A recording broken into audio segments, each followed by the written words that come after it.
Sosyal medya günümüzde en büyük silah olarak kullanılıyor. Bazı faydaları olduğu gibi zararları da söz konusudur. Dolayısıyla bizim dikkat etmemiz gereken kısmı faydalarını kullanmak, zararlarından ise emin olmak, uzak durmak. Tabii gençlerimiz, çocuklarımız özellikle hız, haz ve hayatının en had safhaya ulaştığı şu dönemde çocuklarımız bazen istemediğimiz mecralarda dolaşabilmekte, istemediğimiz fotoğraflarını paylaşabilmekte. Hatta bazı ailelerin söylediğine göre müstehcen fotoğraflarını paylaşabilmekte. Bu da aslında ileriye yönelik problem demektir. Yani sosyal medya algoritmasını bilmeden yapılan paylaşımlar aslında ileriki süreçlerde tekrar kendisine dönme ihtimali olan ve bazı yıkımlara dahi sebep olma potansiyeli de taşıyabilen bir süreçtir. Burada Aile ve Sosyal Hizmetler Bakanlığı'nın açıklamasında takdirle ben karşıladım açıkçası. Çocuklarının ayrıntılı açık fotoğraflarının paylaşılmaması, bunların istismara sebep olabileceği minvalinde yapılan açıklama kaideye değer ve aynı zamanda önemli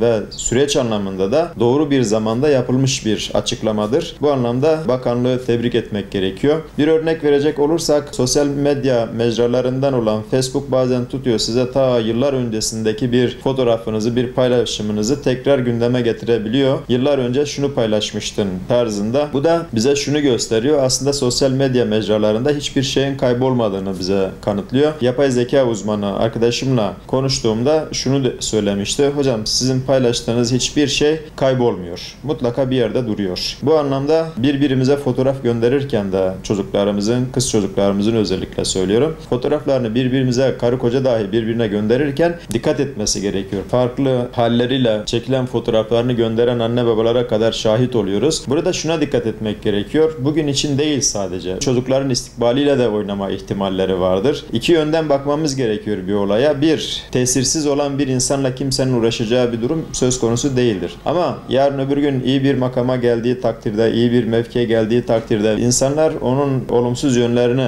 araştırmaya başlayacaklardır. Dolayısıyla ta yıllar öncesinde bebekliğinde dahi çekilmiş bir fotoğrafın bu anlamda kullanılıp aslında kendisine zarar verilmesi durumu söz konusu olabilmektedir ki bu dünyevi bir bakıştır. Asıl olan mesele ise uhrevi bakış söz konusudur. Mesela bir kız çocuğu bir süre sonra tesettüre girdiğinde paylaştığı açık fotoğrafları orada durduğu takdirde ki bir kısmı kendisi bile unutacaktır belki haliyle ya da çekilmiş videosu kendisi paylaşır, başkası paylaşır icabında hiç fark etmeden ta nerelere gidecek haliyle. Dolayısıyla siz paylaştınız, siz sizden sildiniz. Bu burada bitmiyor. Sizden sonra kaç kişinin paylaştığını, nerelerde kullandığını siz bilemezsiniz. Dolayısıyla bu anlamda manevi bir problemi de teşkil ediyor dolayısıyla. Onun için özellikle diyoruz kız çocuklarımızın müstehcen fotoğrafları kesinlikle paylaşılmamalıdır. Burada erkek çocukları için de dediğim gibi aynı şey geçerli ama kız çocuklarının işte ileriki yaşlardaki tesettür durumudur vesaire bunlar kendisine zarar verebiliyor. Sosyal medyanın bu anlamda baktığımız zaman bir silah olarak kullanıldığı bir dönemden geçiyoruz ve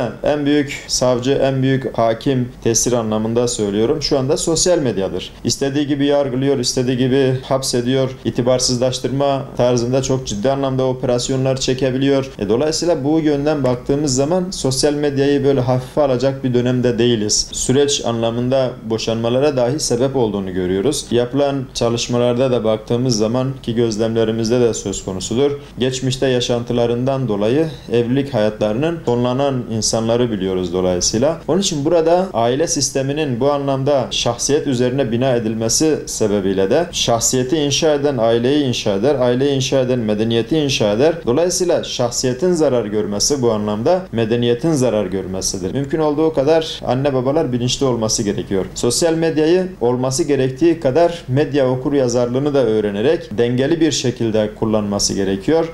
Hiç alakası olmayan bir konu hakkında biz konuştuğumuzda bir baktım ardından reklamlar gelmeye başlıyor. Dolayısıyla mümkün olduğu kadar diyoruz bilinçli kullan, medya okuryazarlığını öğren, olması gerektiği kadar kullan ve mümkün olduğunca müstehcen olan konuları kullanma. Bu anlamda Aile ve Sosyal Hizmetler Bakanlığı'nın çağrısına kulak verilmesini tavsiye ediyorum. Çünkü Aile Sosyal Hizmetler Bakanlığı'nın elinde veriler de söz konusu olabiliyor. Etkileme süreçleri söz konusu olabiliyor. Dolayısıyla bu konuda bakanlığımızın arkasındayım.